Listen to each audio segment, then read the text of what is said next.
this video, I don't know if you've always struggled with, you eat healthy, but then how come sugar level is high?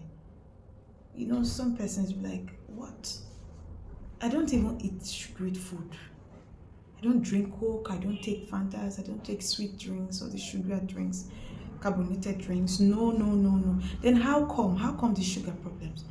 Okay, now I did some research recently and I will be sharing a tip for you. Now let's take note.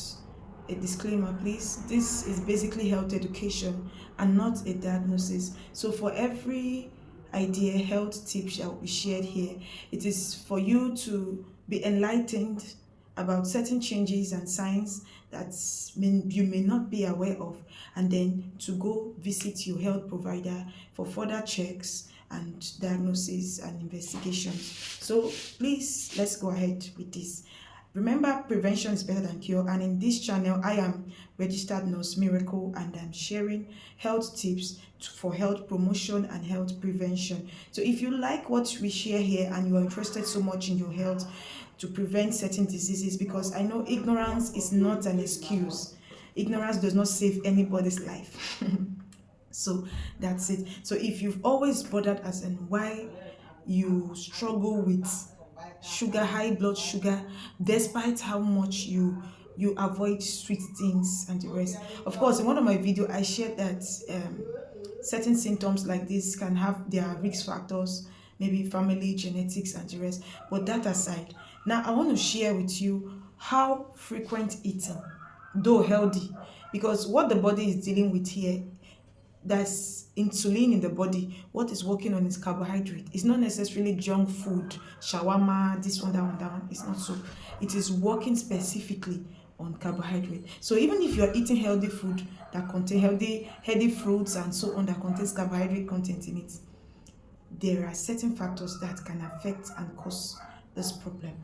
Okay, so I will be pointing out the fact that frequent eating, though healthy, can cause insulin resistance. And then what is insulin resistance? It's a situation where now insulin itself is a hormone in the body that's that is released to help channel glucose, reduce the sugar glucose in the body. When your body metabolize carbohydrates to glucose, it enters into the bloodstream. So insulin is released in the bloodstream so that it can trap that glucose and push it into the cells, thereby bringing the body back to stable states.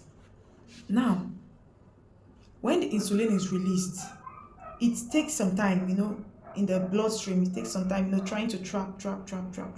But, for someone who frequently eats, the one released has not even finished removing the sugar. Just think about it, and then you add more and add more. You are overworking even the pancreas. It releases so much excess insulin to the blood, because before you're just finished eating by 8, by 10 you are already eating another thing, by 12 you are eating just round the clock. It's not healthy actually, and it is really, really affecting. So this is one of the tell signs we should take note of. And then now, this insulin resistance, what is it a pointer to? It is a pointer to diabetes. When something works, just like heart failure, once it works, and it can no longer work again, the cells are no longer responding, the insulin is there, but they are no longer responding, then there's a problem.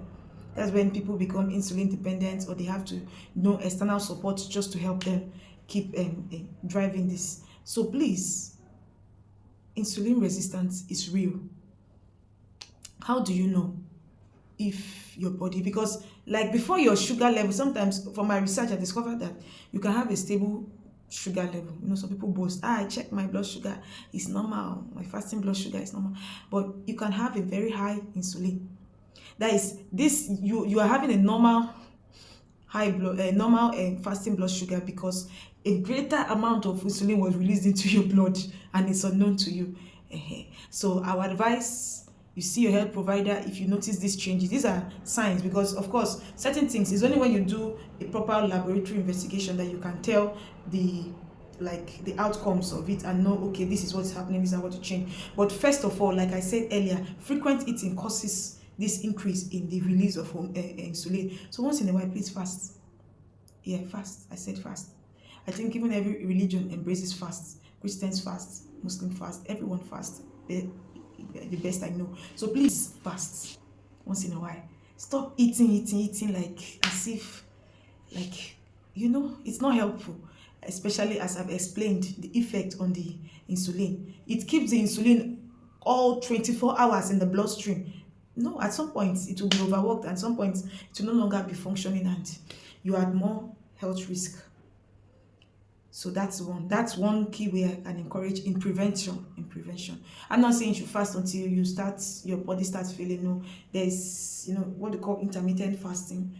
You fast, you break, you drink a lot of water, just as much as your strength can carry, and it is healthy. Meanwhile, don't forget to consult your health provider if it is safe for you to go on that fasting. But these are one of the ways. But then ideally they said, just like we have what they call 3 square meal. I don't even know who made that statement, 3 square meal, because three actually doesn't make a square but a triangle. But at least the space of it takes about 4 hours for the first set of insulin that was released after breakfast. Let's say you have your breakfast around 8. You should be eating around that 12:1 and nothing earlier, no snacking in between. That's one way.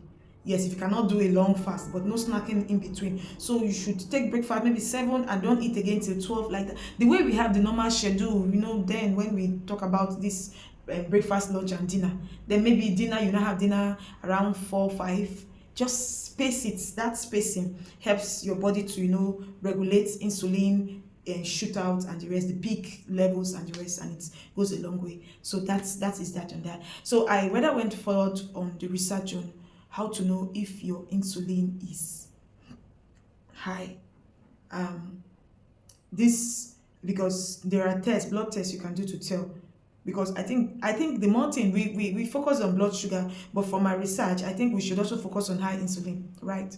Yes, high insulin, because it's a tell sign of insulin resistance and the rest. Because now from my research, it shows that you can have a normal blood sugar but high insulin, which is already a future problem loading. It's already a future problem loading.